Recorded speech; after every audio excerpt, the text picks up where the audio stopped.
Hello ছোট্ট ছোট্ট বন্ধুরা, তোমরা কি এখনো ঘুমিয়ে রয়েছো? এই দেখো, আমি বেরিয়ে পড়েছি। আমি আজকে আছি জলপাইগুড়ি জেলার ধূপগুড়ি থানার অন্তর্গত বিশেষ একটা অঞ্চলে, যেখানে চতুর্দিকে কুয়াশায় পরিপূর্ণ, কিচ্ছু দেখা যাচ্ছে না। আমি বেরিয়েছি হাঁটাহাঁটিতে, অর্থাৎ আমি সকালবেলা হাঁটার যে অভ্যাস, আমি বলবো তোমাদেরকে সবাইকে হাঁটতে, না ঘুমিয়ে একটু জেগে থাকো। কারণ সকালবেলা হাঁটলে কি হয় না, সকালবেলা হাঁটলে তোমার শরীরও তাজা থাকবে, মনও তাজা থাকবে। তাই বেশি না ঘুমিয়ে যারা অতিরিক্ত ঘুমাও, তাদের আমি বলবো একটু সকাল সকাল হাঁটো। কেননা এতে যারা পড়াশোনা করে, যারা ছাত্র আছে, যারা ছাত্রছাত্রী আছে, তাতে কি হাতে না, তাদের সুবিধা হবে। কারণ পড়াশোনায় মন বসাতে গেলে ব্রেনকে পরিষ্কার রাখতে হবে, আর ব্রেনকে পরিষ্কার রাখলে তবে তোমার পড়াশোনা হবে। তাই আমি বলবো তোমরা সকাল সকাল উঠে পড়ো, ঠান্ডাকে অত ভয় পেও না।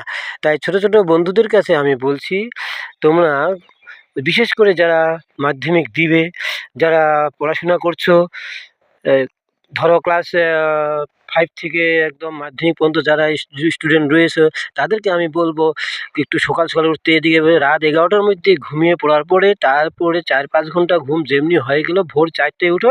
ভোর 4টায় ওঠার পরে কি করবে না, একটু হাঁটাহাঁটি শুরু করবে। যেহেতু তোমরা পড়াশোনায় ব্যস্ত রয়েছো, তাই পড়াশোনার লাইনে যারা আছে তাদেরকে আমি অনুরোধ করব যে যত ব্রেন পরিষ্কার হবে ততই ভালো।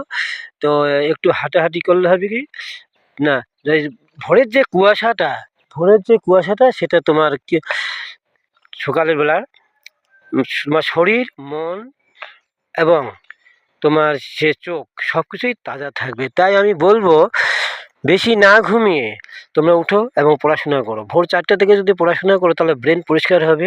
4টা থেকে পড়াশোনা করার পরে ধরো 5টায় 1 ঘন্টা পড়লে, তারপরে একটু বেরিয়ে পড়ো। আধা ঘন্টা 1 ঘন্টা তোমরা ওয়াকিং করো। ওয়াকিং করার পরে তারপরে আবার হাত মুখ ধুয়ে এসে আবার তোমরা পড়তে বসো। বিশেষ করে যারা মাধ্যমিকের জন্য প্রস্তুতি নিচ্ছ, তাদেরকে তো অবশ্যই বলব রাত 11টার মধ্যে ঘুমিয়ে গিয়ে ভোর 4টায় উঠে তারপরে পড়াশোনা করতে। তাইলে হবে কি ওটা সারা জীবন মনের মধ্যে গেঁথে থাকে। কেউ কেউ আছেন যে যারা গোটা রাত সারা রাত পড়াশোনা করে, কিন্তু আবার দিনের বেলা সকাল থেকে সকাল 10টা পর্যন্ত ঘুমাইতে থাকে। এটাতে আমি মত ভালো দিতে পারছি না, এই কারণে যে যারা অভ্যাস করতে পারো। কিন্তু আমি মতামত এটাই দেব যে রাত 11টা পর্যন্ত পড়ার পরে ঘুমিয়ে পড়তে। তারপরে সাথে সাথে কী করতে হবে, অন্য কিছু মোবাইল দেখা যাবে না, কোনো কিছু ভিডিও দেখা যাবে না। ঘুমিয়ে পড়ার পরে 4টায় উঠে ব্রাহ্ম মুহূর্ত, 3টা থেকে 5টা ব্রাহ্ম মুহূর্ত করে 4টার সময় ঘুম থেকে উঠি